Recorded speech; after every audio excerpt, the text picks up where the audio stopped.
Yo, welcome to SECZN. This is the midweek ranking show.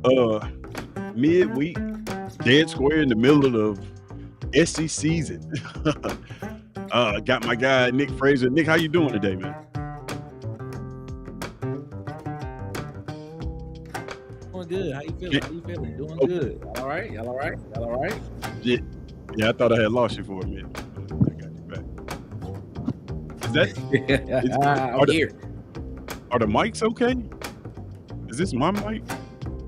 Uh, I don't know. do I I sound don't all know. right? I think I kind of hear some background noise. I don't know what it is. We'll figure it out. But yeah, everybody, man, come on into the chat, man. Keyboard Collective, y'all guys, come on around this chat. We're about to get started. Get started ranking these teams, man. I'm pretty excited about this week because we got some. I think we got some parity this week, man. This is a very interesting week in the football space, man. Uh, what do you think about this week, Nick? Uh, this was probably the toughest week for me. I ain't gonna say toughest, but more interesting actually looking at teams and ranking them this week because now, I mean, you have a lot of teams on here that you can actually start making cases for being in certain positions. Right. No, I'm not gonna say it was hard, but it was very interesting looking at it and just being like, all right, what we got? What's up? Yeah, for sure, man. It's been an interesting one, man. We got some teams that that were ranked high that lost, and we got some teams that everybody want to see number one that won some big games. So we're gonna get into it, man. Let's go ahead and let's get to this main stage, man, because let's see what we got going on here, man. Let's see.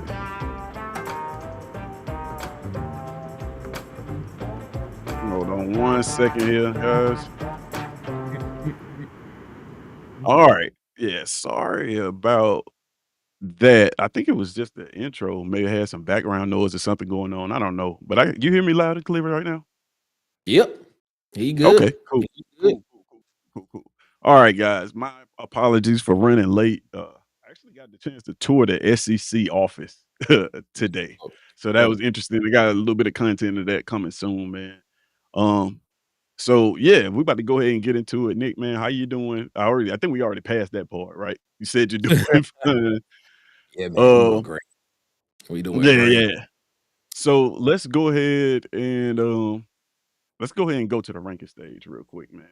Uh, Okay, just go ahead okay. and get this part started. All right.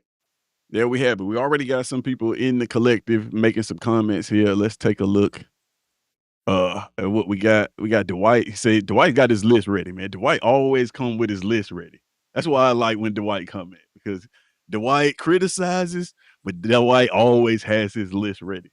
And I just love that. Then you got Huggy the rooster checking in all the time. Let's see. See what Huggy got to say. He said, "Remember, young man, when the going gets tough, there was once the old woman who lived in the shoe, and everywhere that Mary went, Cow jumped over the moon. You Yeah. freeze, probably." Yeah, You free probably. uh, Let's that's see. that's actually pretty accurate. That's actually pretty accurate. That's kind of funny, man. Oh, that's That's kind of good. funny. That's good. That's Oh good. man. Good. And so everybody just kind of speaking in there, and what's the Dwight saying? Yeah, I think the music had kind of static like a record player. Yeah, I don't know what was up with that one, man. It's kind of weird. I never seen that. Uh, we got Sharp checking in. Sharp said he made it. Let me guess. Let me guess, Sharp. You disagree already. Yeah, that's a good one. That's a good one. That's a good one. Oh man.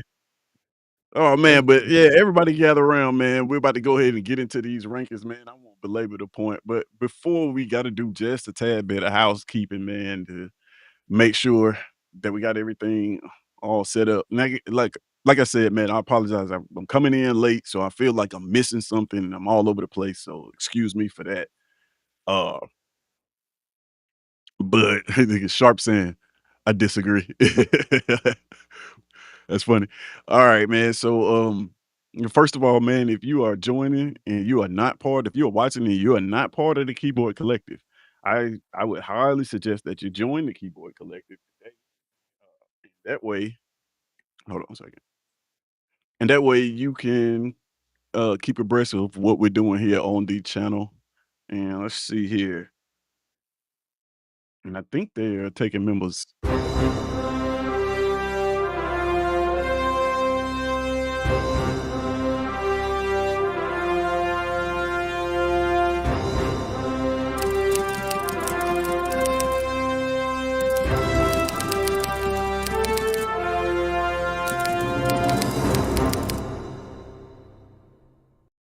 All right, man. So yeah, Keyboard Collective is definitely accepting memberships. It's a very simple, very, very simple application. All you got to do is subscribe to the channel, and Yes, sir. you're in. And like Get Musty said, or this is actually Wedge from Class Act now. So hit that like button, man. If you're in here, make sure you're hitting that like button, man. We got the King checking in, King of the comments, Travell checking in. Yeah, this should be a very interesting show, man. We're gonna get started here in just a second. Uh, so let's take a look here. What do we have? What do we have? All right. So first thing I want to do before we get started is I want to put up what I like to call the rules. Um, and this is just simple rules that the people who haven't followed the show and don't know how this format goes. It's real simple. We're doing draft style rankings. First of all, make sure you like and subscribe. We're doing draft style rankings tonight, like we do every Tuesday. Each panelist up here, of course, there's only two right now, but each panelist up here gets to pick a team in draft style order. Once all 10 teams spots are filled, the remaining stay on the sideline for that week. Unfortunately, that's not where you want to be. And also, if a team loses to a group of 5 team, their logo is replaced by that team until they win the SEC game. We got some of those already. And what's most important about these rankings is only consider what has been put on the field this season. No favorites. All right. You think we can get that done, Nick? I hope so. I hope so. All right, man. So yeah, let's take a look, man. And we're gonna get back to the ranking stage, and we got a tried and true method here, determining who goes first, and it hasn't let us down yet, and it's just a simple wheel. We're gonna put it up, all right, and I will give this guy a spin so we can go ahead and get started with ranking these teams. And let's start the wheel here eventually.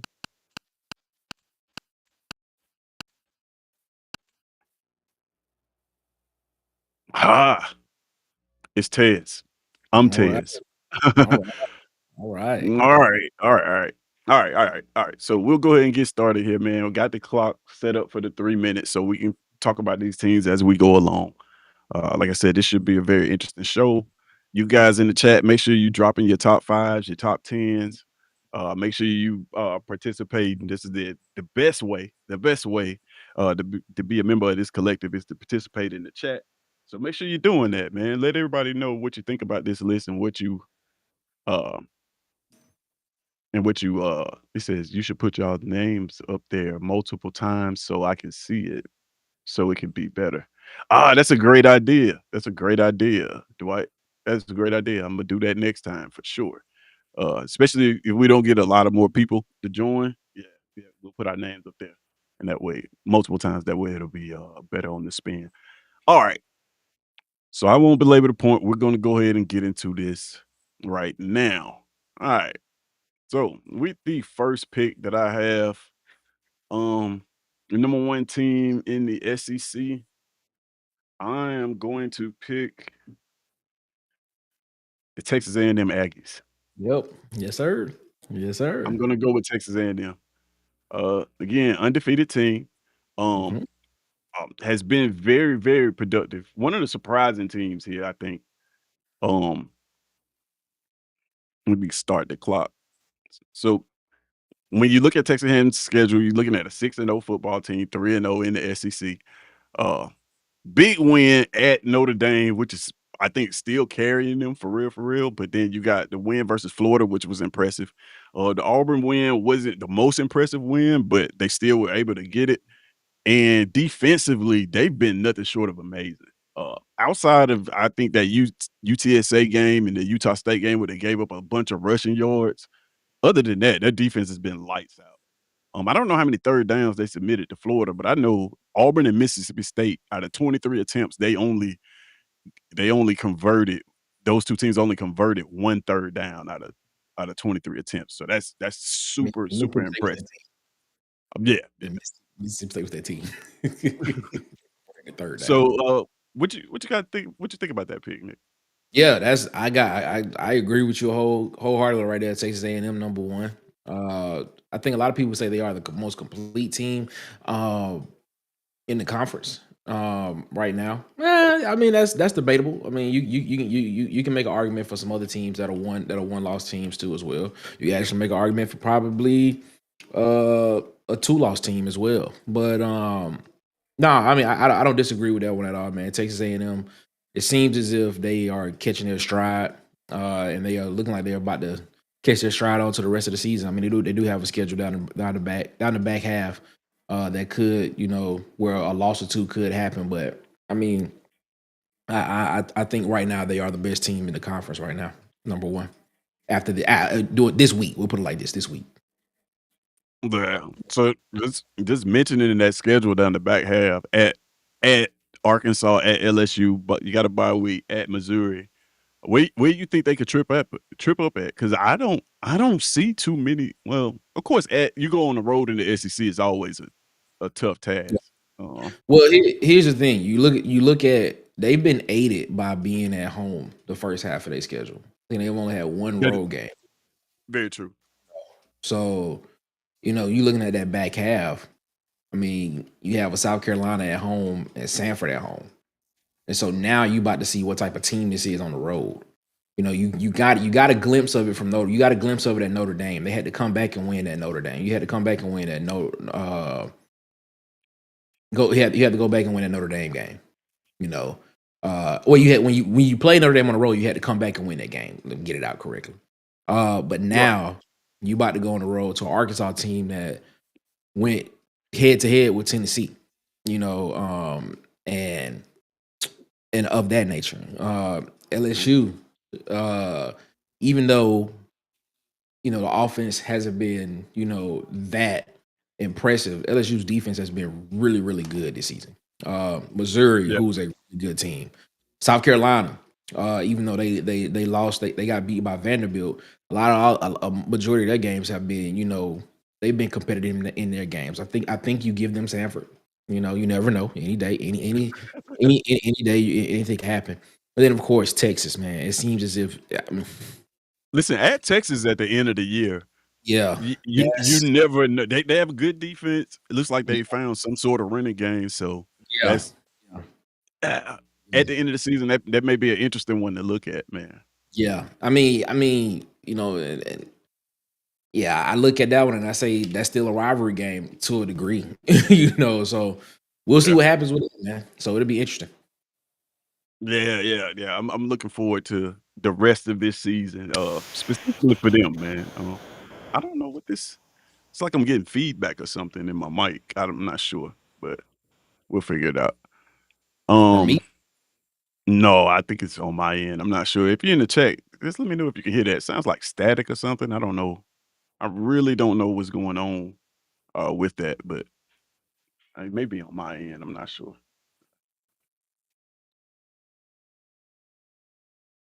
Yeah, I think it's on my end because when I muted my mic, it went away. mm, Um, Maybe just something we had to deal with real quick. Um, but well, Nick, since you have the number 2 pick and shot clock is up, it is your time to pick a team and tell me who you got. Okay. yeah, I'm going with the Ole Miss Rebels, man. Ole Miss at number two. They were the number one team last week. I think what dropped them down to number two is their performance against Washington State this past weekend. They did get the win though. I mean, don't get it twisted. Still an undefeated Yeah. team. There's actually only two undefeated teams in the conference right now. For some reason. Well, I'm not gonna say for some reason. I'll say this that Lane Kiffin is doing Really good job, man. He does a really good job every year with the quarterback. It doesn't matter who the quarterback is. Um, he's going to be able to find a way to put his quarterback in the best position and his offense in the best position to succeed. And you saw the defense step up in this game. You know, that was a time. It was a time watching that Indeed. game when Washington State went up 14-10. You was like, okay, all right. It seems as if Washington State may come in, they may score, they may go, they may go with Ole Miss, and this could be a shoot. It could be a shootout. But nah, Right. defense stiffened up. Only allowed another. I think they only allowed two more another touchdown. Excuse me. And Ole Miss was able to put touchdown, two more some more points on the board in that game. Right. So yeah, man, I look at this game and I look at Ole Miss. And Ole Miss has the opportunity. Still, you know, looking at the back half of that schedule at Georgia, which I think is a very winnable game on the road for Ole Miss. I do believe that. At Oklahoma, you're looking at John Mateer, and I don't understand why John Mateer played this past weekend after 17 days removed from a thumb surgery. Don't understand that one as well. South Carolina, the Citadel, Florida is that wild card because Florida could not have a post, but then have a post and then make it interesting. So it's a very bipolar team to me. And then of course at the end of Right. the season, Mississippi State, the Egg Bowl could potentially be a close game for them as well. But nah, I got Ole Miss at number 2 right now. Yeah. I mean, I find it hard to disagree with that pick. I think, of course, there's a one-loss team that you could put in front of them, um, if you so desire. But you beat the teams in front of you. I get all that. And then Ole Miss is playing well. Number 2 offense in the SEC, putting up a ton of yards offensively. Defense gives you a little bit more to be desired, but like you said, they've looked great in all of these games. The Washington State game was probably the only one that was like, that was surprising. Like that, I thought that was going to be an upset, but they end up pulling that game away. So kudos to Lane Kiffin for getting those guys, keeping those guys on point, and like you said, always being able to field a great quarterback. Like I don't know how he does it, especially in a world where it's seemingly just one of the toughest things to do is to find a good quarterback. Um, Yeah, so finding a quarterback that's from a Division 2 level, from Ferris State Division 2. And right, so right, yeah. yeah. But then the other Talk thing talk about it is about evaluations. that part. Yeah, but then the thing about it is too, man, finding ways to win games, especially because all games are not going to be Yeah, 10, 10, 14 point, wins. You got to find ways to win right. those games. Seem to be, that people expect to be blowout wins. You got to find ways to win those games as well because those are the ones that people consider trap games. So you got to find ways to win those games, and that's what they did. They found a way to win. Yeah, yeah, for sure, for sure. All right, man. So I'm gonna get into my pick. I got the next pick at number 3. I think everybody kind of knows where I'm going with this one. Uh, I got Alabama Crimson Tide. Alabama Crimson Tide. I got them at number 3. Like I said, man, you could make an argument. Uh, you could make the argument that they're the number 2 team in the SEC right now. I think. Um, Played very, very well. Has been playing very, very well since the Florida State loss. Florida State loss is what realistically, if Florida State was just a great team, you probably can make a real case to put them a lot higher. But the way Florida State is looking right now is what's bringing this team down. I think. But Mhm. they got big wins. You got at Georgia, you got Vanderbilt, and you got a win against a Missouri team that I was high on Missouri. I thought Missouri was a pretty decent football team. They showed up to be pretty decent in that football game. Um, but you got Ty Simpson playing out of his mind right now. Like they're definitely playing best quarterback position in the SEC right now. Best thrower of the football, I think. In the Missouri game, he made a throw that you only see on Sundays. Um, Mhm. Yep, very Hands true. down. You only see that throw on Sundays. Surprisingly, a lot of even some of the Bama fans are giving Kane Womack a lot of trouble, but when you look at this, he's got the number 4 defense in the conference right now. Mhm. Only giving up 293 yards per game. The offense, I thought that the offense was scoring was putting up more yardage than that, uh, but they are insanely efficient, picking up a lot of third downs. The play calling is a little bit better. Uh, I would love to see them run the ball. I think that's where you're gonna see down the back half of that schedule is gonna be important, especially you going talking about a Tennessee team who's gonna run the ball. Then they Mhm. got Oklahoma. Then, of course, that Iron Bowl at the end. You wanna be able to run the football in those games. So, yeah, I got Alabama at number 3, man. I don't what you think about that, man? Yeah, that's why I have them at 2. I got them at number 3 on my list. The best one-loss team in the conference. Um, Speaking of Todd Simpson, that was the difference in that game against Missouri. Their quarterback was better than Missouri's quarterback at the end of the day. Uh, Hmm. Looking at Bo Pribula, I think he threw 2 interceptions in that game, and I think Todd Simpson protected the ball pretty well. I don't know if he had any. Did he have any interceptions in that game? I can't remember off the top of my head. I don't I'm think not sure. I don't think he threw a pick in that game, I don't but think he I threw an don't interception. remember. Yeah, I don't think he Yeah, did. that's the difference in that game. One quarterback made the plays, the other one threw an interception going down. Threw an interception with an opportunity to go down the field, to either get a game time field goal or to take a game to lead a game winning drive, and he threw an interception. That's the difference in that game to Yeah, me. But yeah. but yeah, I mean, nah, I have nothing bad to say about them. Pretty good team. Pretty good team. You got the king coming in saying he threw 1 pick, and then Sharp saying, "No, he didn't." So we got Well, conflicting stories there, I'm not sure. there's Um, something called there's something called ESPN stats that we can look at. right, right. Yeah, it's a real simple to find that out. But I think what the key to that game too was like, what's a star receiver from Missouri name? I Kevin can't think of Coleman, his name yeah, right. he was Kevin injured. Coleman. Kevin, Yeah, yeah. Once he got injured, they literally had no down the field threat. They couldn't push the ball down the field at all. And I think that really, really hindered them. It allowed Alabama to pretty much key on the short passes and the run. yep. Um, So so no, he did not throw an interception in the game, but there was a fumble lost. mm, yeah, he says no picks. Yeah, everybody says no picks. It was a fumble loss, but no picks. All all right. So looks like the next pick, if you cool with that one, Nick, the Yeah. next pick is gonna be on you, and you can tell me who you got, man.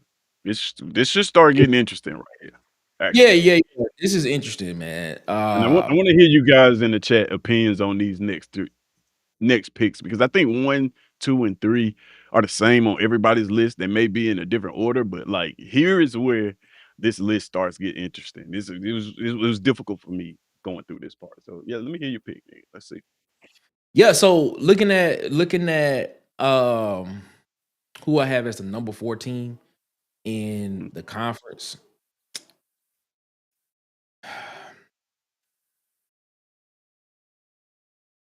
We got some people in the chat putting their picks. Yeah, yeah, I see people putting their chats in there, but I don't understand how you put I'm a Bubba, I do not have Tennessee at number 4. Okay. I d I have LSU at number 4. Wow. You're gonna have to explain that one to me, Nick. But I'm gonna I put have them up LSU there. at num I have LSU at That's number what 4. This is that's the that's reason what why that's what this show is about right there. I have So LSU let's at number 4. LSU at number 4. Okay. I have LSU slightly above Georgia. Okay. Uh, and it comes down to the lines of scrimmage for me, is why I have them there. Um, Okay. I think both teams are similar. I think Georgia and I think LSU are both similar teams in my opinion. And here's the reason why I feel that way. I feel like both of them have really great defenses, but the offenses still have something to be desired, in my opinion. Okay. Um,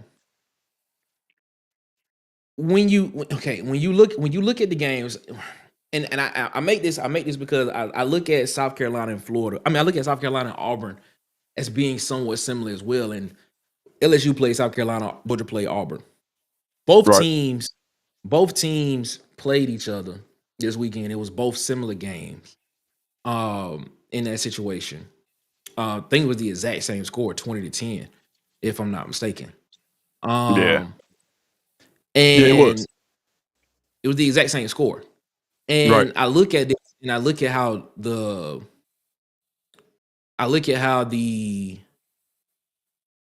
game turned out, and I sit here and I say, and I ask the question like, which offense would I trust more?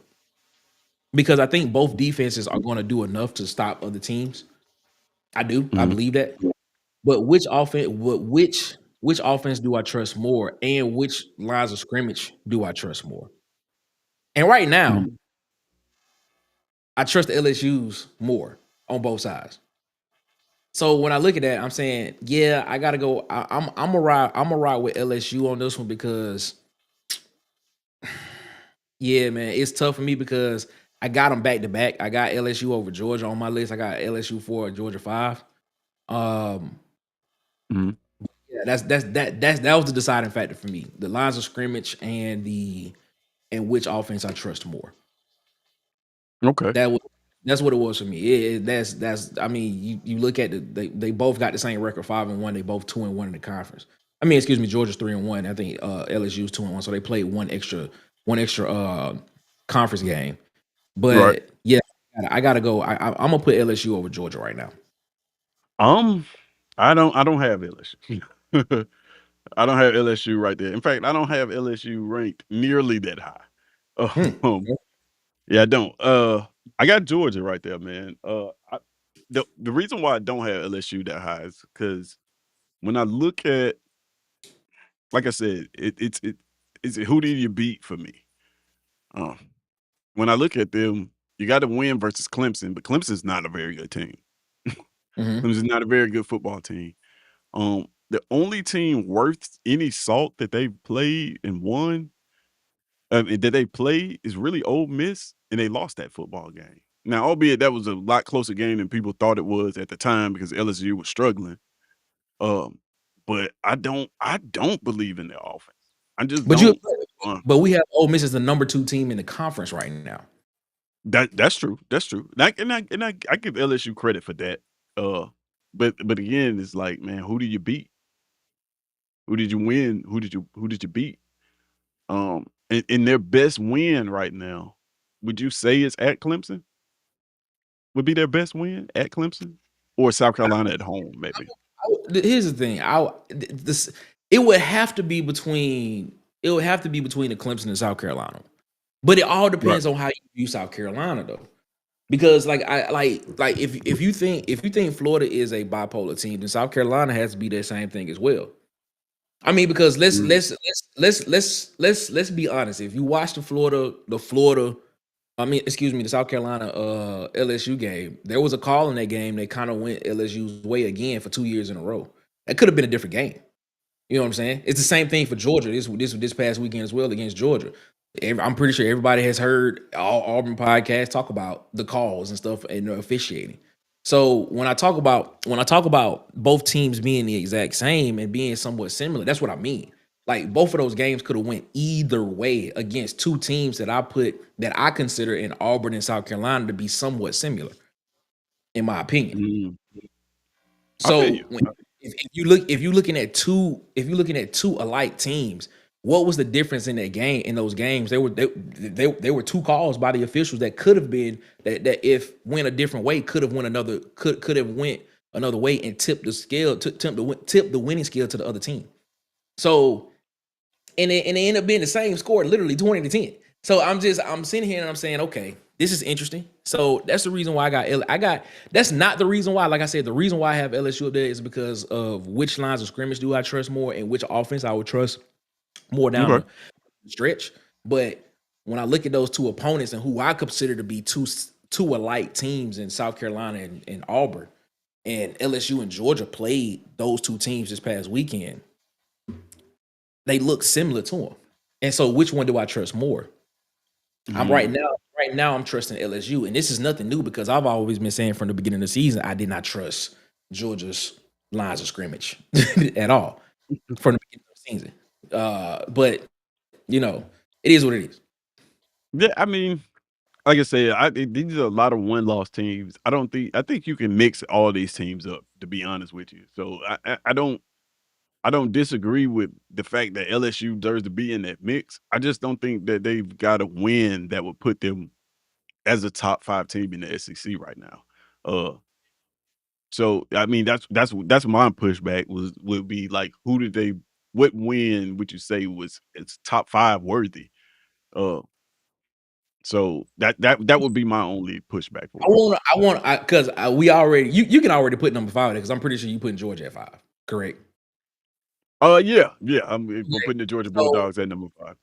what I want to do is I want to put a pin in here. I want to put a pin right here because I want to come back to this Okay, because I want to see where, because if you're looking at LSU's loss is to Ole Miss, who we have right now ranked number 2 in the conference. I got you. Georgia's loss was to Alabama, who we have ranked 3rd in the conference. I I'm got you. curious to see where you have Tennessee. That's You like curious to see where that I would, have Tennessee? I'm curious to see where Tennessee ends up because that Okay, would tell me a lot okay. about that. Um, That so would tell me a I lot. tell you what, I'll go ahead. Let's just go ahead and talk about the Georgia Bulldogs since we already put them up there, and that's why I have them. This would have been my pick at number 5. So, and I had the Georgia Bulldogs as actually I had the Georgia Bulldogs as the number 4 team in the country. Not country. I'm sorry, in the SEC. So uh, uh, I'll take a look at them and we'll kind of go through and explain why I have them there. Uh, again, you got this overtime win at Tennessee on the road at Neyland Stadium. I respect any team that can go on the road at Neyland Stadium and win a football game. Um, you got a loss to Alabama, in which it was a close loss.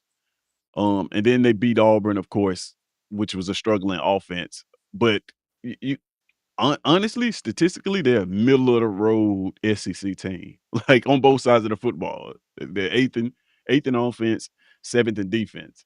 Um, but in a football game that's about matchups, that's good enough to win games, right? Um, so I had them ranked. I'm gonna put them at number 5 right here. So what do you think about that? Do you think there's another team that could possibly be at number 5? Would you have had Georgia number 5 on you? Is Georgia number 5 on your list? Let me ask you Yes, Georgia's number 5 on my list. that. Okay. Okay. LSU's Okay. 4, Georgia's 5 on my list. That's where I have them at. Okay. Okay. Okay. So we on point with where we got Georgia ranked. Uh so yeah, I just think that Georgia's top 5 team in the SEC. Fringe top 5 team in the SEC though. I think they can very easily be replaced by a couple more of these teams. So it's gonna be interesting to look at, man, going forward. All right, going forth. So, guys, we're at the halfway part of this. If you are in the Keyboard Collective right now, you're in the chat. Drop your top fives. It's about that time. Drop your top tens. Drop your top fives. See how it aligns with our list that we came up with.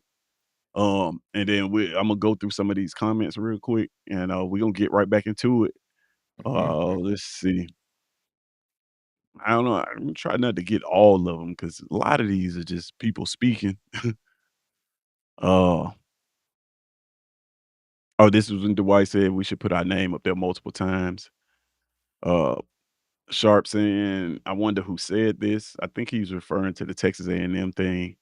I don't know, man. I guess yeah, you said it. I mean, I picked them to be in the SEC championship. So let's see. Uh, we got Bubba saying LSU could be a tough one of the best defenses in the country. Mizzou ain't no cakewalk either. Definitely not. They saying that the sound quality is good. I don't know why it sounds like that to me. I still kind of hear static. Yeah, the white saying it's a little bit of static. Everybody kind of speaking. Got Huggy in the building, of course. And oh yeah, this is Travell saying that he threw one pick. And Sharp saying it's my team. I should know. Uh, Travell said no, he didn't. I was hating. Hey, I respect you for actually being truthful on that. Yeah, I was just hating. And this is Bubba saying Tennessee. He thought Tennessee should be the number 14 on this list, man. Is what Bubba thought.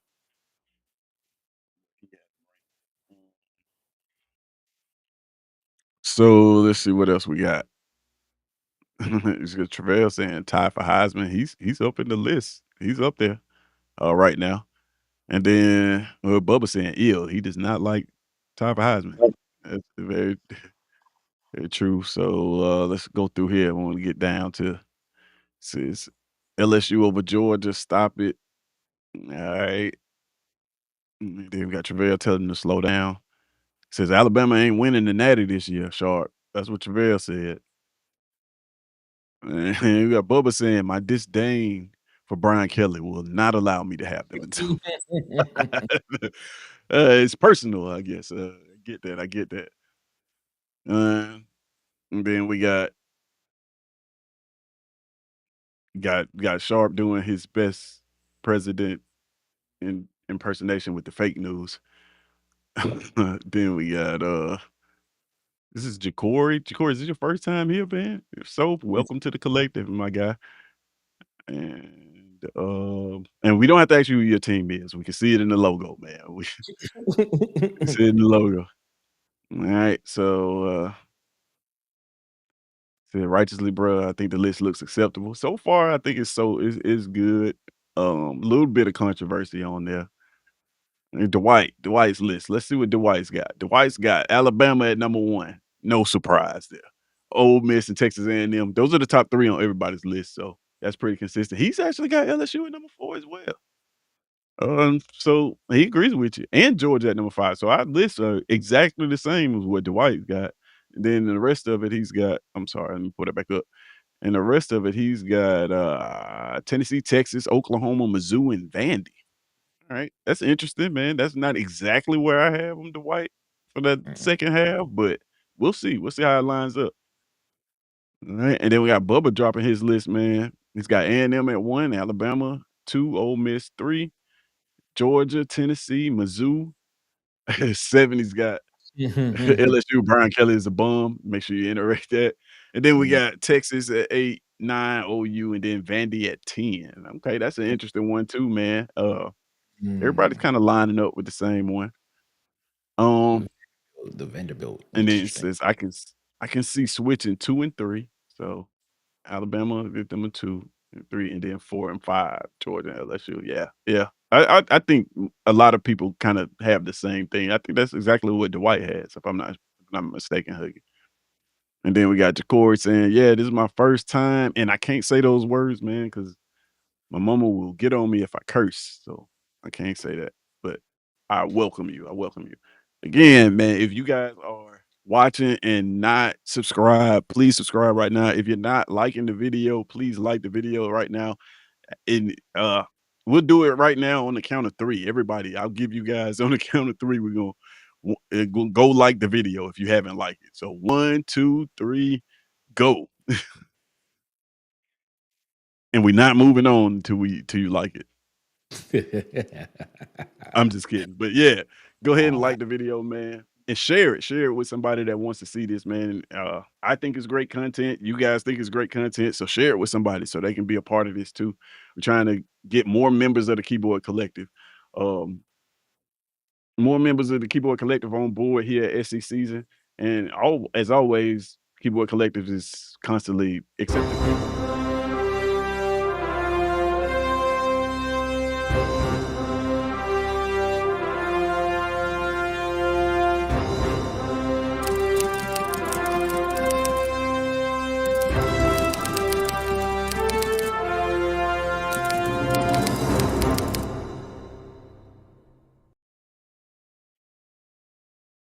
All right. So, all right, Nick, let's get back Yep. to it, man. All right. Yeah, We left off with this would be your pick, right? I think. Yeah, I think so. Yeah, because I All was. Yeah, right. yeah. It's even numbers. I mean, Mm, yeah. okay. Okay. All right, man. Tell me who you got, man, at the number 6 picks. This is gonna start getting interesting. At this number 6 pick, man, who do you have, Nick, as the number 16 in the conference at the halfway mark? Give me Vanderbilt. The Vanderbilt Vandy. Commodore. Wow, it's got Vanderbilt. Okay. Give me Vanderbilt at number I, 6, I, man. I kind of can't disagree with that. I mean, Give me Vanderbilt at number 6, bro. okay. The Tell us loss to about that Alabama one, man. is very misleading. That was a very Alabama Vanderbilt was a very that was a very two teams that's very comparable to each other. I think Vanderbilt only allowed three field goals in that second half, and then of course with like 17 seconds left, Alabama scored a rushing touchdown. I believe it was Jam Miller.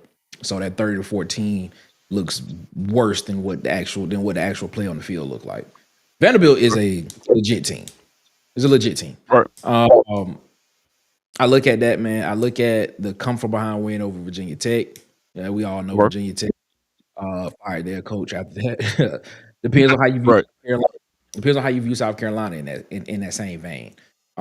Like I said, I think South Carolina is a very bipolar team. Depends on what happens and who come and how they come to play that weekend. But just by looking at Vanderbilt on the field, Vanderbilt can beat you in a number of ways. They can throw the ball, they can run the ball, and they play really good defense. Uh, and you're looking at this back half of the schedule. They have LSU on the road. They have LSU this weekend, Missouri at Texas, Auburn, Kentucky. They only have 2 away games on the back half of the schedule. So this sets up pretty well for Vanderbilt to potentially have a nice little run here and possibly put themselves in contention for the SEC championship if they can, you know,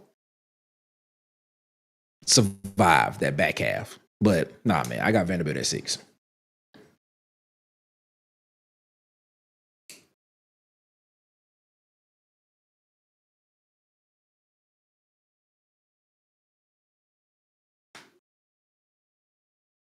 I'm sorry.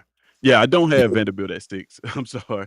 But I can definitely see where you're coming from, putting them there. Uh, I struggle where to put Vanderbilt because I can't penalize a team for a bye week, right? There's a lot of teams that moved up, and I was wondering, like, how could I put teams ahead of a team that isn't playing this week? Do you penalize a team for a bye week? Uh, and we looked at what Vanderbilt has put on the field. Uh, at one point, we had Vanderbilt ranked as the number one team on this list. I think I picked them. Yep, Um, truly. they went on the road at Virginia Tech in a comeback win and won that football game. On the road in South Carolina, which is one hell of an environment to play in. They absolutely dominated that game. And then, of course, the Alabama game, which was at Alabama, they had an opportunity to win that too. Um, Vanderbilt has looked good, and like I said, I can't penalize the team for a bye week. So, I mean, I have no problem with them being 6. I kind of thought I would maybe put them at 6. Actually, where I have them placed that on my list, I don't have them quite at 6, but like, yeah, I can't argue with that. Like you said, number 5 offense in the SEC, putting up 467 yards per game.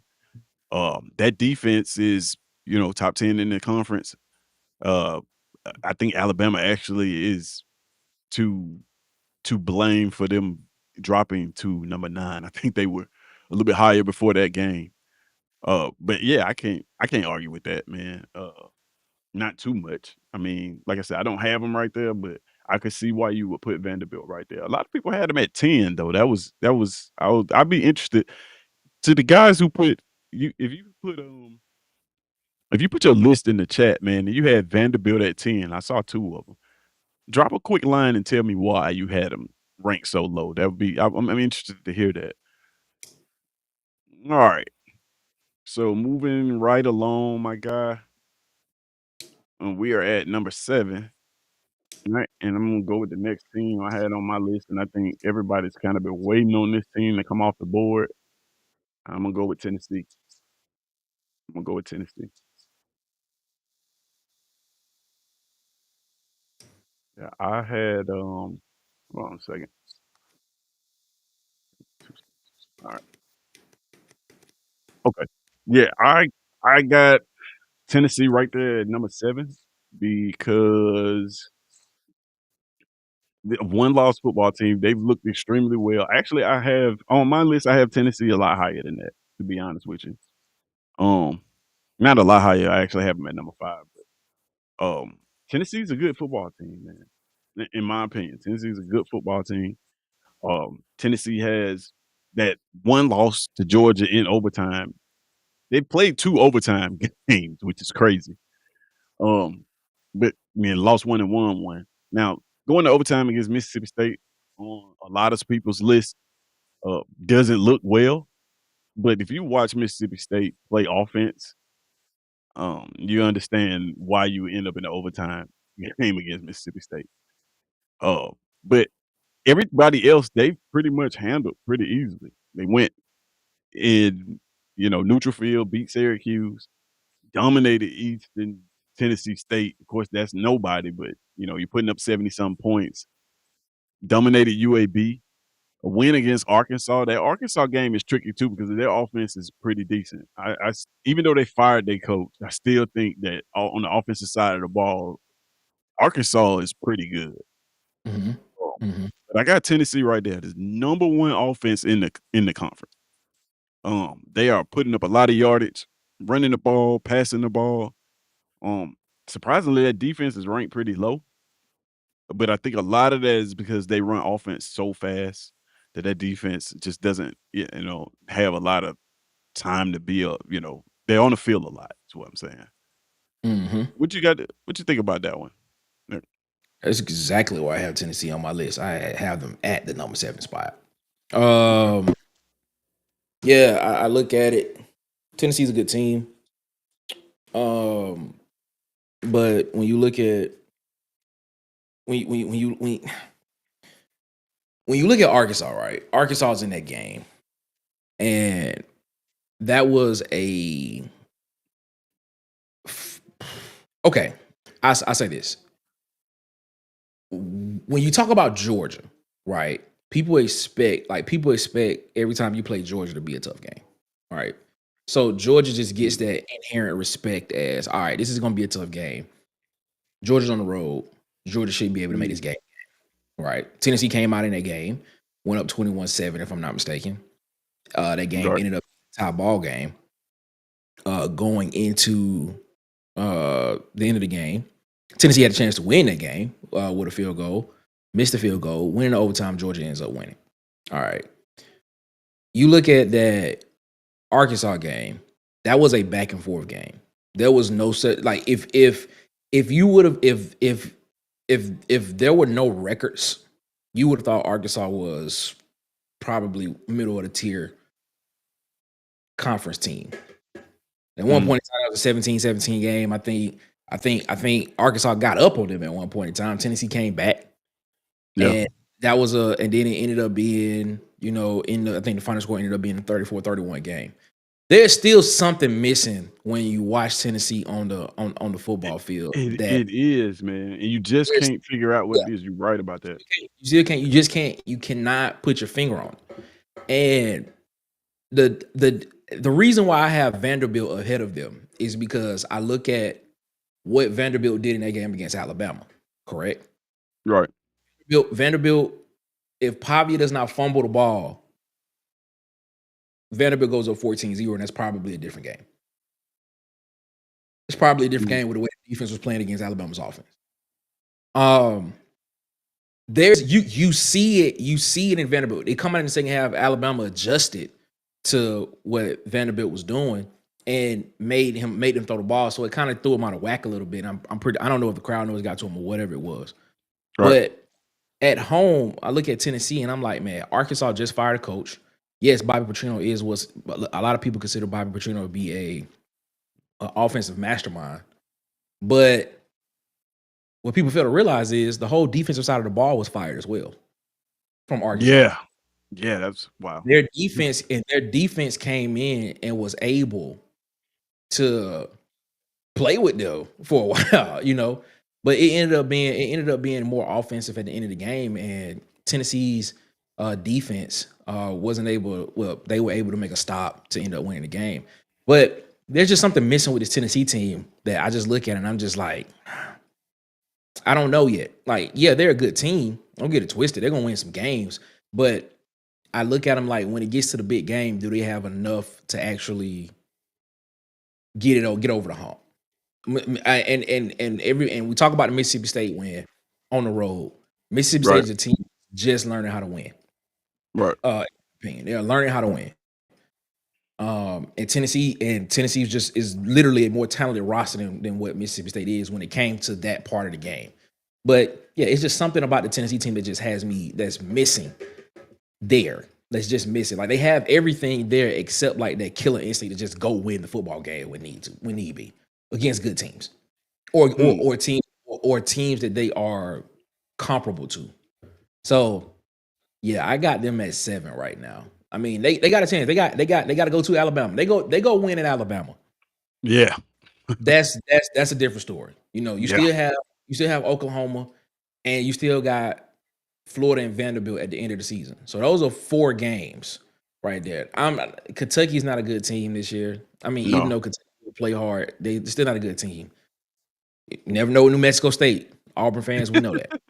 But the thing is, you look at that Alabama, Oklahoma, depends on the Oklahoma game to me right now. Oklahoma, I think they rushed John Mateer back too quick, 17 days from a broken thumb surgery.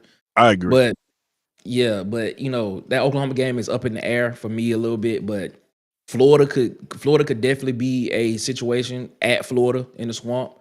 But yeah, man, I look at that and I say, man, they got some games to where it's and I'm gonna say this at Alabama, at Florida, or will be those games, and then Vanderbilt because Vanderbilt is at home because Vanderbilt's at home. Right. But definitely at Alabama, at Florida is going to be the 2 that I'm looking at, saying, all right, what kind of team are you? Well, like, can you get over the hump and win the game?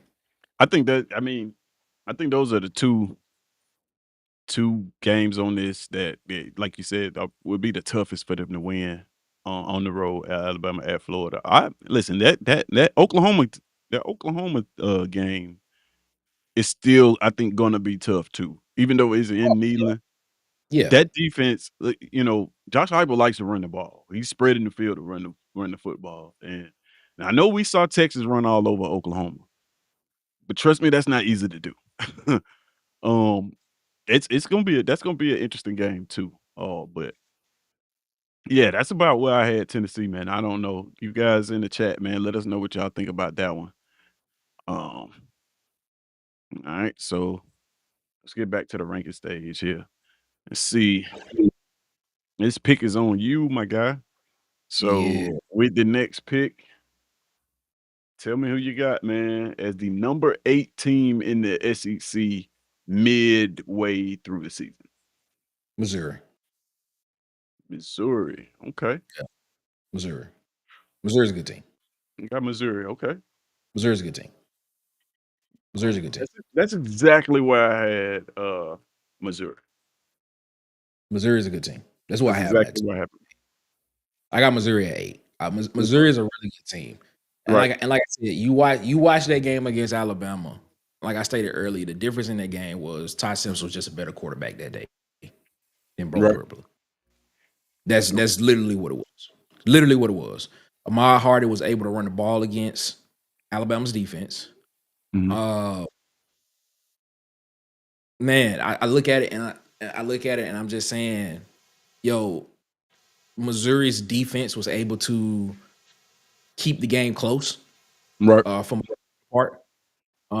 Keep it to where it was. Keep it to where it's like all Missouri has to do is be able to get a field goal or a score here, and it's either a tie ball game or Missouri is back in the game. Right there. Like I think the biggest the biggest lead in the game was 10 points, if I'm not mistaken. I think it was 17-7 at one point in time, and it was 27-17. Yeah, I think so. At one point in time. And now in that situation when Missouri played fast, in that you saw them score the football, which is something that they may have to just lean into.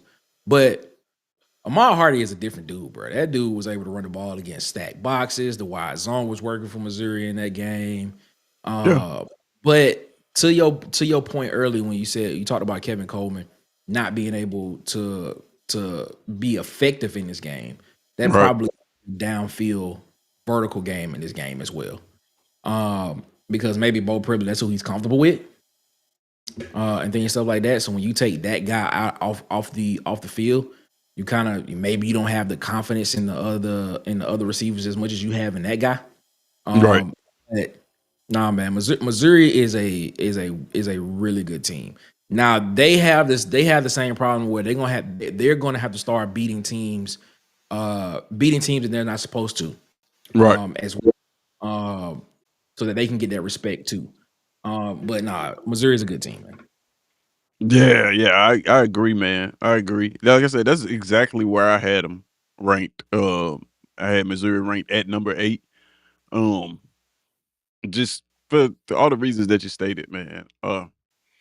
They're a good football team. They're a good football team. They put solid football on the field. Number 2 defense in the conference. Number 4 offense in the conference. Amari Hardy is an animal. I would argue in the Alabama game, he only had 12 carries. I Yep, im if they double that, if they give him the 11 carries that they gave yep, Pribula, or however you pronounce his name, um, agree, if they give him those 11 carries, we may be talking about a different football game. agree, With agree. he still was averaging 4 yards a carry, and he's not that big of a guy. Like, I thought he was a super huge running back, but when I saw him in that Alabama game, it was like, he's kinda, maybe 200 pounds, like 5'10", but he's, very, very difficult to tackle, like, very, very difficult to tackle, so I got Missouri right there too. I got him right there where you have him at number 8. So, I can't argue with that, man. I think Missouri is definitely deserving of that. Alright, so Imma get into, my next pick, and my next pick, uh, you guys probably know where Imma go with this. I got Oklahoma. Whoa, really? Yeah, I got Oklahoma. Wow, that's Yeah. surprising. That is I got surprising. Oklahoma. It just what may be surprising about this is actually, um, I had Oklahoma actually ranked higher than number 9. Um, I actually have Oklahoma ranked as number 6 on my list. Okay, Uh, okay. here's one of the reasons why is Oklahoma is a good team, right? Even playing SEC competition, you got the number 1 defense. Yeah, that defense is pretty good. Now, they haven't here's my argument about Oklahoma is I think 9 is a good spot for them. I probably had them ranked a little bit too high at number 6 on my list. I actually think 9 is a good spot for them. The reason why is because they have not played an offense with a pulse yet, for real, for real. And the moment they did, they lost, right? Michigan is not a good offense. Auburn is not a good offense. And if you want to count Illinois State, Temple, and Kent State, then be my guest, but those aren't good teams. So that defense, while I do think they're very talented, we have yet to see them really, really get tested. And the moment we saw them get tested in that Texas game where they were able to run a lot of off tackle, a lot of wide zone, a lot of things to the outside with Wisner, and he took advantage of it. That defense didn't look like the defense that played Auburn where there was absolutely no running the football. It didn't look like the one that played Michigan where there was absolutely no running the football until Justice Haynes broke off that 75-yard run. Uh, that defense did not look like that against Texas. They were able to move the ball on the ground. I think this is also a different game if you got a healthy John Mateer, or even if Michael Hawkins plays in that game. I think this may be a different game. Mhm. Um, I thought Michael Hawkins should have started, and Mateer was like a in case of emergency type player. But they decided to go with him. And what's crazy about that game, man, he was bleeding mad early in that game. It was like so almost as soon as the game started, he was on the sideline. It's like, yeah, he's bleeding from that surgery. And like, you're not supposed to do that. Like, I don't know if you guys know, like, you have surgery or something, you're not supposed to be actively bleeding from the wound. Um, but yeah, I got Oklahoma right there, man. What you think about that? Yeah, I don't have Oklahoma right there. Yeah, Okay. no. Yeah, man. I'm looking at it and I'm saying, man, yeah, I'm high on Oklahoma. Okay. I actually had Oklahoma in the ACC championship game. at the Okay. beginning of the season, just because I thought the defense was really, really good, and I Right. thought Mateer was I think John Mateer is really good. And watching them this year, that confirms it for me because I think you just lean on the defense and then you just let John Mateer do just enough in order to win football games for you. You don't have to go out and beat people 41-17. You can just go out and beat people 24-13 like they did against Michigan. And that's enough because your defense held them to 13 points. Right. Right. You know, you watch the game, you know, you're like, all right, cool. You look at the stats. Right. But if I'm going by week to week rankings, I actually have them dropping barely in the top 10 after this Okay. game. That's what I'm about to ask you. Do you have him on the sideline? No, I don't. I don't. Okay. I don't have them sideline. Yeah, I'm gonna just go ahead and say it. You can go ahead and put up the next one because I'm putting Texas at 10 on this list, but I actually Okay. have Texas at 9 on my Okay. list. I have Texas ahead of Oklahoma because I think head to heads matter.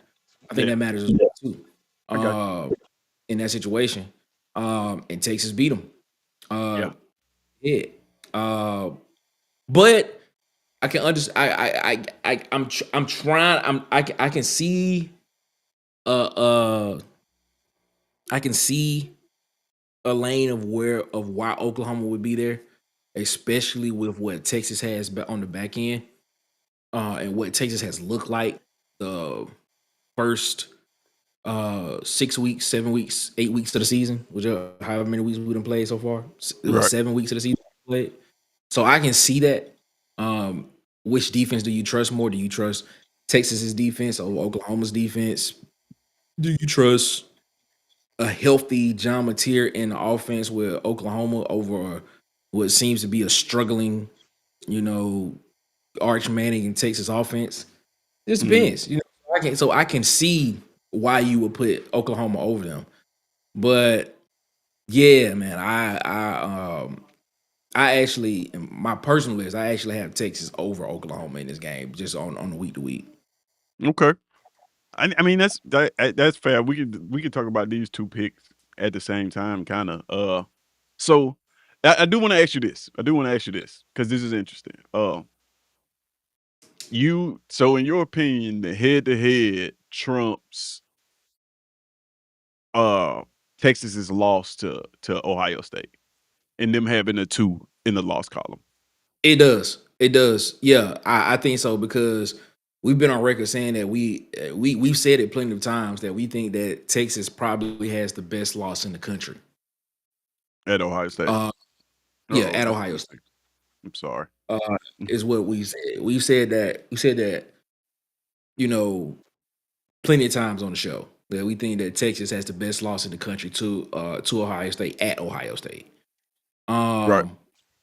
So now here is where head to heads would not matter. Let's say that Texas goes on a losing streak on the back end of the schedule, and Mhm. Oklahoma does win. Oklahoma only loses one more game. At that point in Right. time, you're not going to put Texas ahead of Oklahoma. At that point in time, you're not going to do that because record wise, it would be crazy. But if they are there, if they are kind of right there, uh, close to each other, and we're sitting here saying that one of their losses is to potentially a national championship contender team, Right. who's still the number one team in the country. Yeah, I got to look at that and be like, all right, that's interesting. That's something I got to look at Okay. So the loss at Florida because does not turn your way. no let's look at it because if we look at this right here and we say that if Texas wins that game at Ohio State Mhm. and then comes out and loses to Florida, they're still a one loss team. I You know, got you. they'll be a one loss team. They would have beaten Oklahoma, so they would have been trumped over Oklahoma anyway if they would have won that game. I got you. I got you. So I actually think these two defenses are comparable, right? Mhm. On the offensive side of the ball is where you probably got a little bit different, but honestly, I don't offensively, um, offensively for OU. One of the things I am concerned with is they haven't shown that the ability to run football. Agree.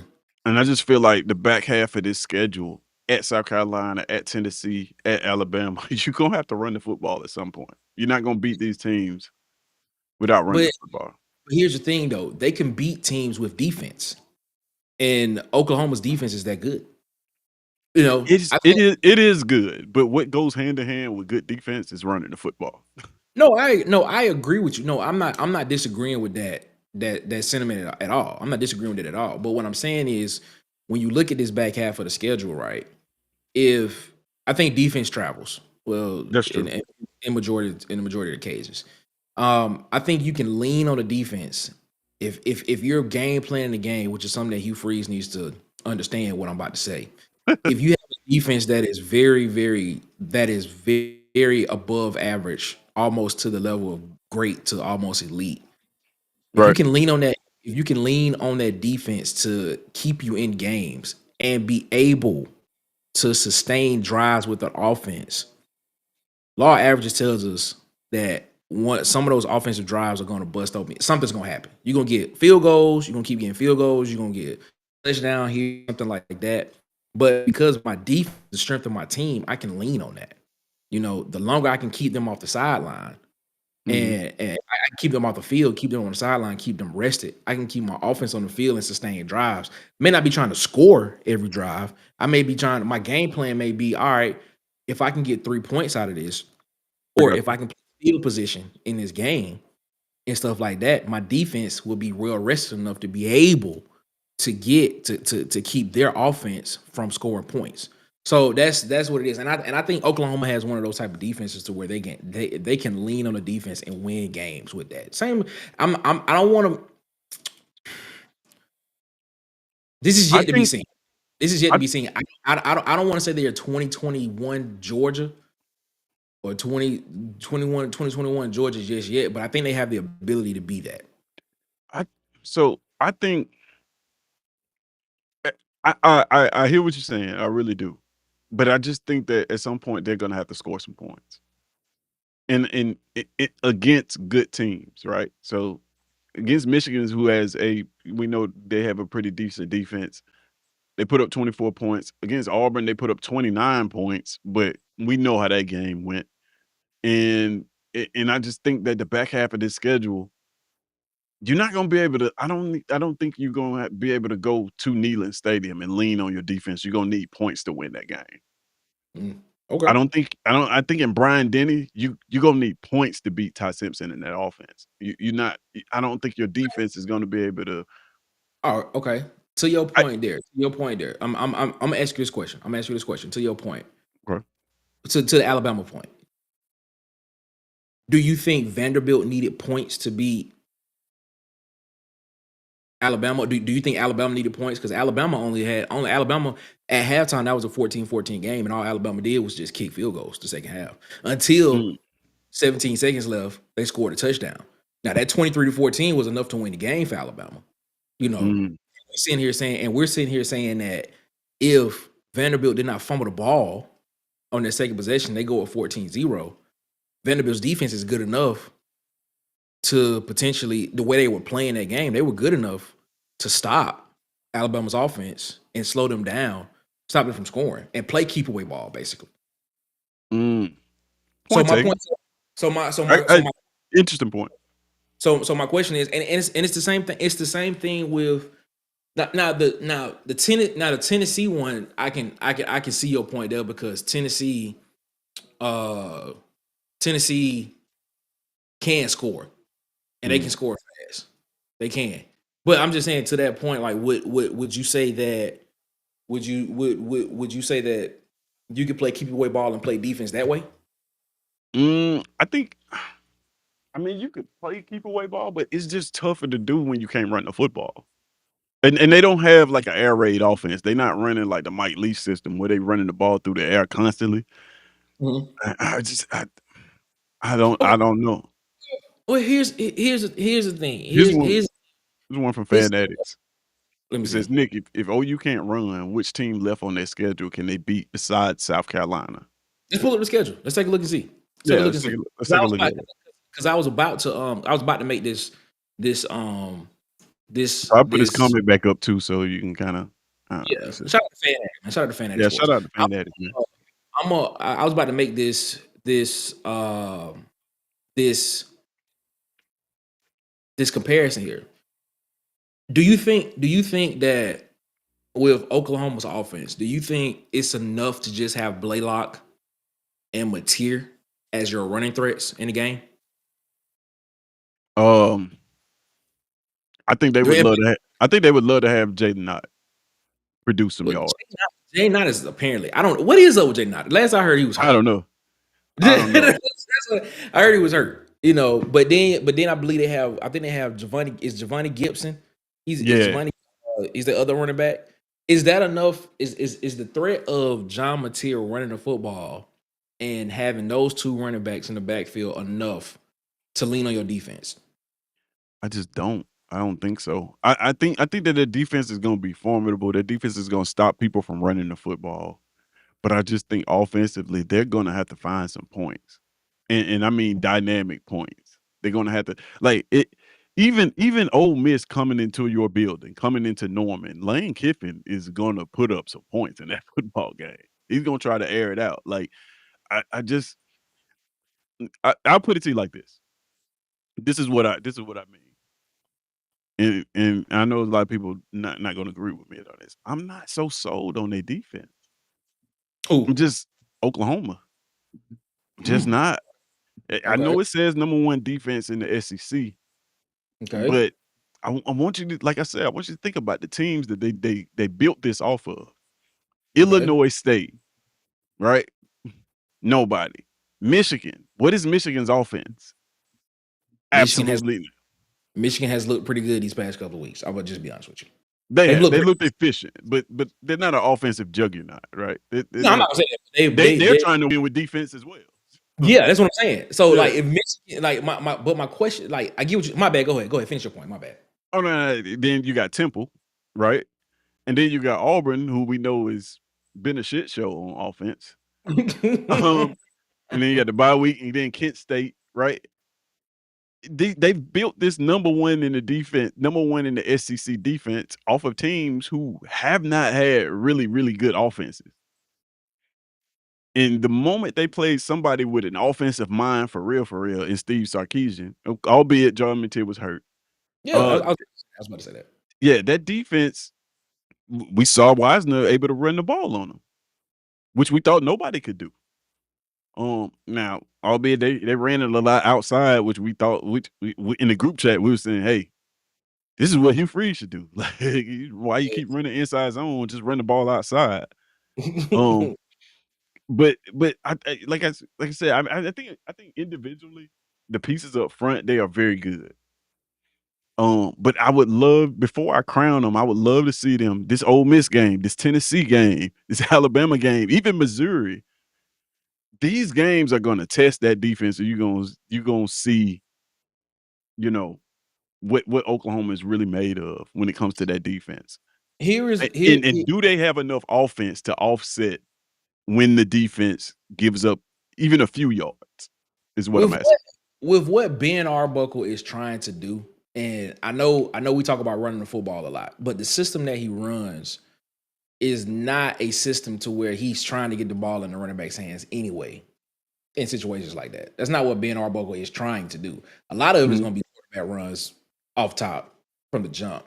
So that's the Right. reason he's trying to get the ball in space. He's scheming up and drawing up play designs to get the ball to his best receiver, which is a Tanga. In that, and then Deion Burks as well. But the thing is, like in the system that he has, like I asked, like with him trying to spread it out because they are like a healthy John Mateer. If his thumb is not broken in that game, I think that's a different game. Oh, yeah, I yeah, I for sure. it's a different game. I think they could. He was not accurate. I don't think he was able to grip the ball for real, for real. And a lot of his passes, you saw that. Right. But with Mateer, like to your point of saying that, uh, they didn't look well against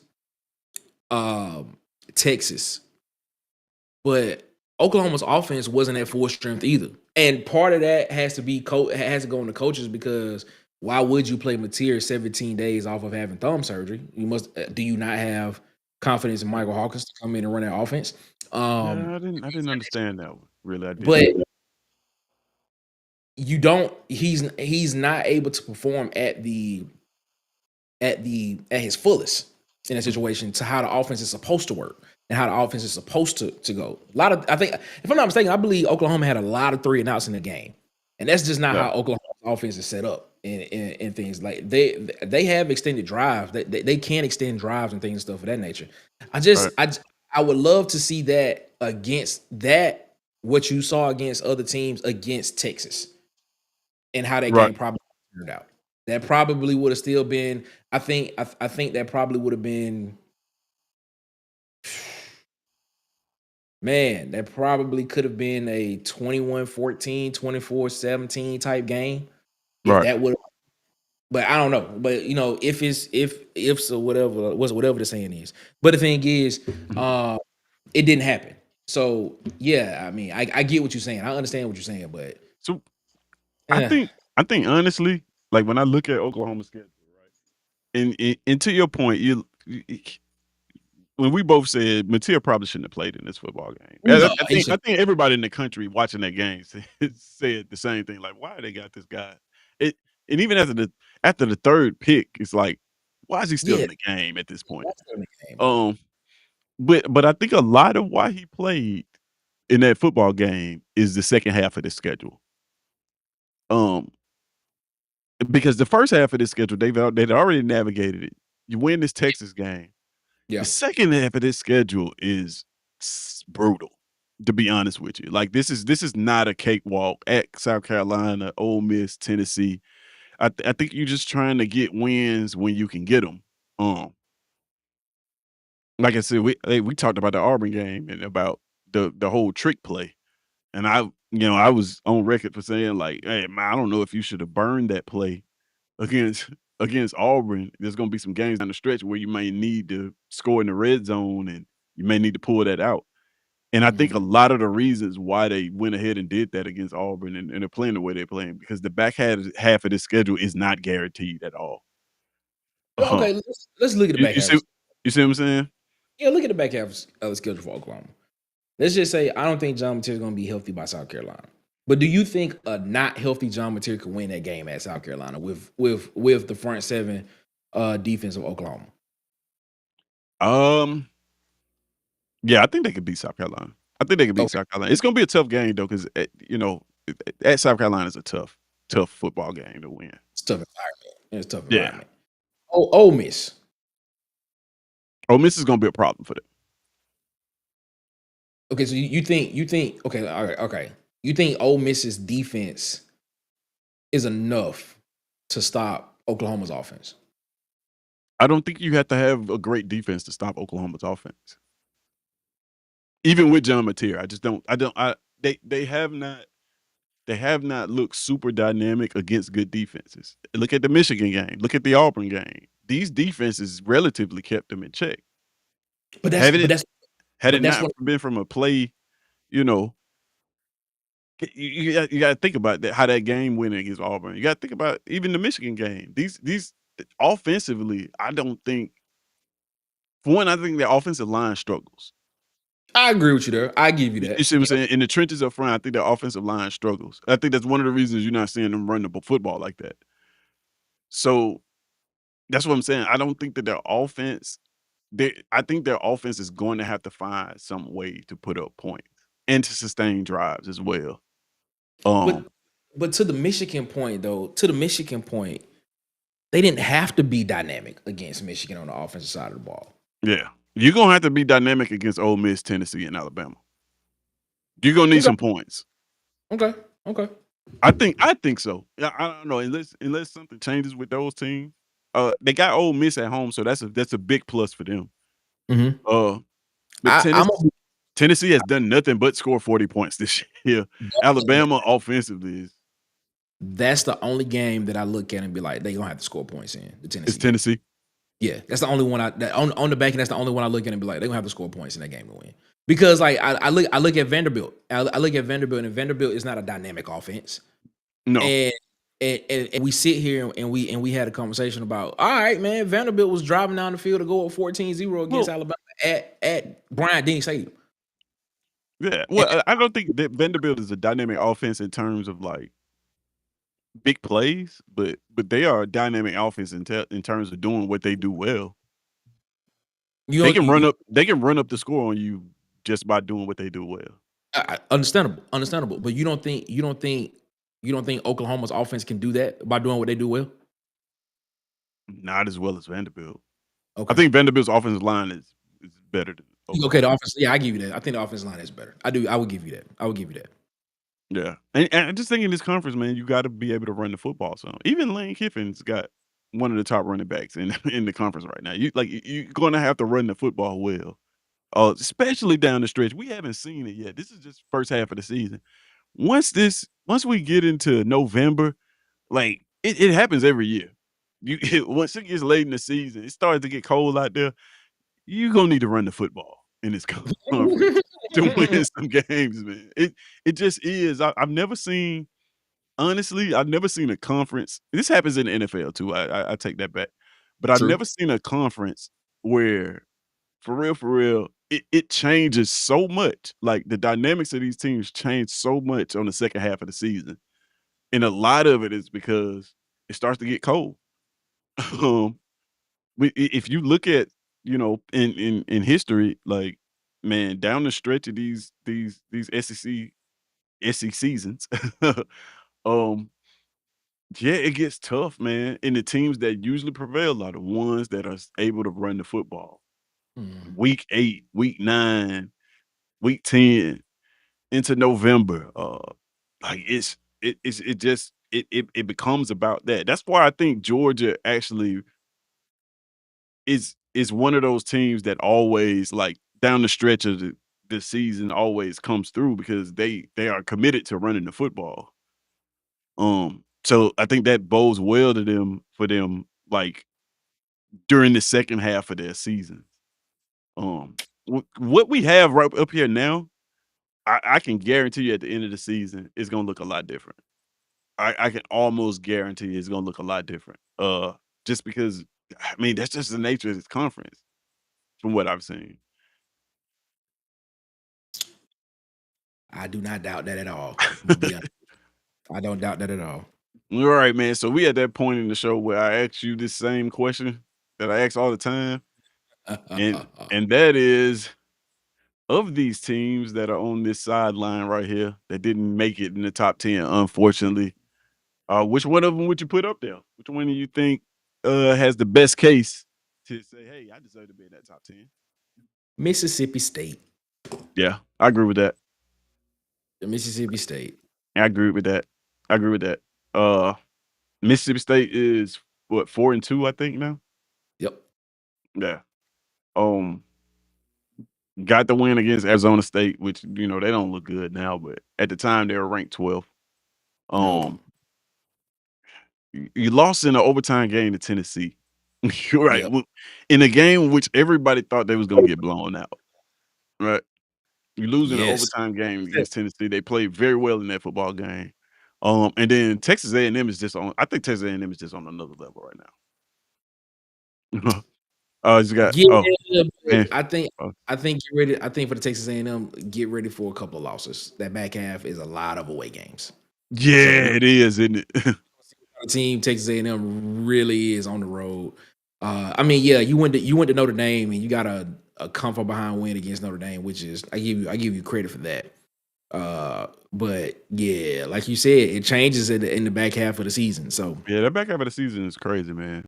Let's look at Texas A&M. So you got at Arkansas, at LSU, a bye. You got at Missouri, South Carolina, Sanford, and at Texas. Uh, like I said, that at Texas game at the end of the year is gonna be that's gonna be one of those games. Like I said, who can run the yeah, football the best? That's gonna be a physical football game, they I believe. they are going to be away from home for a month. Yeah, that's crazy. Yeah, yeah, that is wild. At Arkansas, at the only time they get to go home is on the bye week, and they don't have a football game.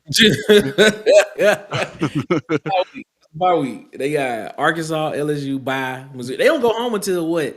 That is that is that's the second week of November. They'll be back Yeah, home. My Goodness. bad. Yeah, I gotta put the dates on here, man. I had done them all, and then I realized I didn't put the dates on it, so I didn't even worry about it. But Imma go back this week and put the dates on here so we can see them. Oh, but yeah, so yeah, got hold on, got Fanatic here. He's saying, "Why is Memphis logo on the sideline?" So, yeah, if you didn't know, if you lose on this show, if you lose to a group of 5 team, your logo gets replaced by that group of 5 team until you win a SEC game. So uh, Arkansas, that's Arkansas. They lost to Memphis, and they have not won an SEC game yet. Hopefully, they can get one. They can get that logo back. Otherwise, we're gonna end the season with a new team in the SEC. Like if you just like I said, if you just joining, Florida was Yeah, USF for about 2 or 3 weeks until they beat Texas. Actually, yeah, and bro. I didn't think they was gonna get it back then. So, yeah. So for right now, we got Memphis, who's undefeated in our conference right now. We welcome them um, until Arkansas can win another SEC game. And let's take a look. Since we just talking about that, uh, since we talking about that, let's take a look at Arky's schedule just to see when do you think that Arkansas will get that logo back. I hate to say it, but Auburn. yeah, man. It Coach may be their Peters. best chance, man. I don't Auburn. see them beating Texas A&M. That Auburn Nah. game is gonna be a toss up the way they playing right Yeah. now. Mississippi State, I think, can beat them. At LSU, at Texas, and then Missouri, I think they only have one opportunity on this schedule to get their logo back, and that is Auburn at home. We gonna lose to Arkansas, bro. And the funny part about it was, man, I picked it at the beginning. I picked it as one of Auburn's 2 You losses. did. You did. I did. I picked Auburn to lose to Arkansas on the road. On the road on the road in Arkansas. And I said, "God, to be more careful. I can't believe I'm picking this team to beat Auburn again." But it Arkansas has a good offense, though. That's what I'm saying. Is like do their they defense. They fired everybody on the defensive staff. find everybody on the defensive And then staff, man. and then they let Petrino pick the defensive staff, which lets you know who's going to be the next coach. I don't even know why people even arguing about that. It's like if you hire an interim and then you let him make decisions on the defensive side of the football, it's kind of like, Imma tell you this it's right probably now. gonna be the guy. I don't think that's a done deal. Imma just be You don't honest think with so? you. No, I don't think it's a done deal. Why would they let him pick defensive staff though? To give him the fallacy that he is, but I don't think that's a done deal. Just gonna be honest with you. Don't be Okay. surprised if Arkansas hires somebody else. Okay. I'm waiting to see, man. It's gonna be interesting. This coaching carousel. We may have to do a whole episode on that because it's Yeah, wild. it's getting It's crazy. wild. Getting crazy. We got Fanatic saying if Auburn ran Georgia Tech offense, they would be better. Too much outside stretch zone. Yeah. Yeah, I agree with that. Hold up, fan. Who got too much inside the straight zone? Auburn. Too much inside. We got too much inside zone, but Inside that zone. stretch. If we This can get straight. some more of that stretch zone, I'd be happy. We got no off tackle. We ain't got nothing. I ain't seen no nothing. Mm-mm. It is depressing, Huggy. It is depressing. Yeah, Dwight said he modified his. I meant to check that out, Dwight. You did say that. Let me scroll back up, man. I appreciate you for bringing that back up. Um, I haven't mastered saving the comments yet, but I will get there, guys. I will get there. So I think this is the modified list right here. So this is Dwight's modified list. So let's go to the ranking stage and pull it up. So he's got Alabama #1, Ole Miss, Texas A&M, LSU, Georgia, Texas, Oklahoma, Tennessee, Mizzou, and Vandy. It looks like he moved Mizzou down. Why did you modify the list? What do you, I think Mm. did you put a reason in there? Still 2 ranked for wins. I'm trying to see if I can find why he modified it. I think he put a reason why he modified it in here too, if I'm not mistaken. Yeah, here it is. Here it is. He says, I had to modify my list because Tennessee, Mizzou, and Vandy have no ranked wins. Okay. Yeah, yeah, you're right about that. I think those teams can be interchangeable too. Like I don't think so let's see what we have them right quick, Dwight. So we got Tennessee, we got Vandy at 6, Mizzou, and then Tennessee. Man, you said they have no ranked wins, so they deserve to be at the bottom of this top 10. I can't argue with that. I can't argue if that's what you wanna go with, that's your logic. I can't argue with that. That's a very solid reason to put them there. But the only thing about it is if you put Texas in front of them, Texas got 2 losses. So it's tough for me to put Texas up higher than those 3 teams. And, I don't know, man. I don't know. It's subjective. That's why we do this. Like I said, man, guys don't if you guys don't understand the format, me and Nick don't know who each other's gonna pick. My list looks totally different from what his list looks like. So we just kind of picking these teams and ranking them that way, and that's kind of how it comes out this way. Um, so let's see, fan addicts. He's saying, yeah, I meant split zone. Yeah, yeah. Yeah. Okay. Okay. Okay, Alright. okay. Um, And then we got Wiz saying, "I love y'all still go, and I ate your dinner and everything." Hey, I'm getting ready to go do that right now. That Me made me hungry just thinking about it. All right, Nick, man. So another week down, man. Are you satisfied with the list, man? You Yeah, I mean, true. I mean, think it's we pretty picked. solid Yeah, that's not a bad list. Not a for a bad list at all. midweek ranking, midways through the SEC season. I gotta Yeah. start saying SEC It's season instead of SEC season when I'm that's a when I'm great trying to. that's a great list. Yeah, See nothing wrong yeah. with it. Yeah, I think it's pretty cool, man. So we got a few more comments at the end here. We're gonna try to catch. You got Dwight saying a win against Oklahoma, Texas win against Oklahoma helped them from that loss to Florida and the other loss to the number one team in the nation isn't is a good loss. Okay, Texas win against Oklahoma. Let me pull up Texas schedule again. I just want to see what he's saying. Second. So Texas win against Oklahoma helped them. The loss to Florida, the other loss to the number one team. Okay, I see what you're saying now. I see what you're saying now. And to be fair, they lost to the number one team in the country by 7 points. Right. Texas's defense is still Texas' defense. Like, Man, it's still pretty good. Still pretty yeah, good. that's why it was surprising that Florida was able to put up so many points on them. And we got Wade saying, Nick, you too young to be washed and yawning like that, man. What's going on? I'm You're like, what? too young to be yarning like that, man. You need more energy. Man, it is 8:11 at night. You need a Red Bull, is what he's saying. Ah, man, I go to bed at 9:30, 10 o'clock. I at least try to. Yeah. I try Yeah, to get man. 7, 8 hours of sleep a night. I try to, but it don't happen every night. Man, But it is what it we getting up there, man. We getting up there. All right, guys. So we got to get up out of here, man. Again, you guys can continue to drop your comments in the chat, drop in your top fives, top tens, whatever you like. Let us know how we did on this list, and we'll I'll put this list out on this is what I'm laughing at Huggy, man. I can't even get my words out. Like I gotta put this up again. Remember, young man, when times get hard, I've been trying to reach you about your car warranty. Hugh You Freeze freeze probably. probably. It's the Hugh Freeze probably at the That's end of that video. hilarious, man. Yeah, It's that's hilarious. Oh man. This is where it's saying great stream, man. Appreciate you. We try to do the best we can. And he's also saying hit that like button. Yeah, absolutely. If you're watching, man, you hadn't hit that like button, I consider it hating. So hit the like button and don't be a hater. yeah. Um, and if you like the comment, like the content, and if you love the content, subscribe to it, man. But as we do about this time, man, we get ready to get out of here, Nick. You know it. We got to cue the outro. Yes, sir. So let's do it. All right.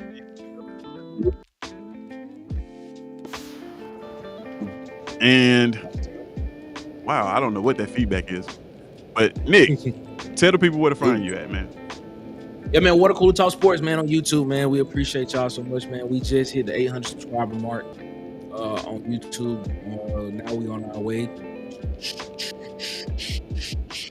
Chugging along to 900 subscribers, man. So we appreciate y'all so much. Monday, Wednesday, Fridays, 8 p.m. Eastern, 7 p.m. Central. We'll be around the water cooler. We'll be talking that Auburn football, that SEC football, that college football. And of course, on Saturdays, we go to the locker room and we live stream all Auburn games. So, man, we appreciate y'all for that, man. chill with us over there. And also, man, I want to say, man, RIP to one of my favorite artists.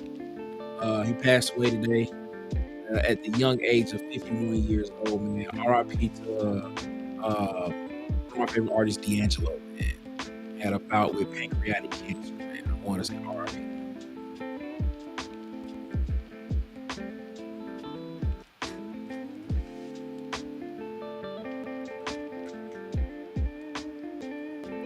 Yeah, absolutely, man. RIP to D'Angelo, man. And keep his son in your prayers, man. He lost both his mom and his dad in a very short period of time. So say send one up for that guy, man. And yeah, so join us again, man.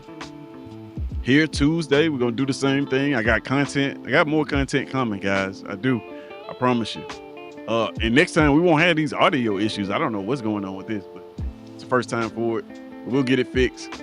So yeah, man. I appreciate you guys, each and every one of you, for coming in and kicking it with us as we do this. I appreciate you guys for the support and for liking the channel and subscribing every week. Go over there and subscribe to my guy at Water Cooler Sports, Nick, man. Catch me over there too. We doing great content. He's doing great content, bringing you great content. Auburn Addicts, DC, doing great content. Go over there, give him a subscribe and a like. Tight Sports, go over there and get him a subscribe and a like. My guy B Shaw, go over there and give him a subscribe and a like, man. Doing great things. Coach Sean, JMHO Sports, go over there and give him a subscribe and a like. You got Fan Addicts in the chat right now. Go over there and give him a subscribe and a like. Then you got the Huggy Beard himself. Yes. Go give him a subscribe and a like.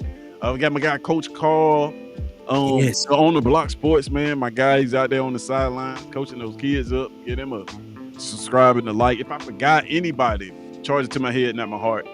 But if you know anybody that I rock with, man, go over there and give them a subscribe and a like. But yeah, until next time, when we see you guys again, man, we're out. And yeah, it's SECZN, man. Peace.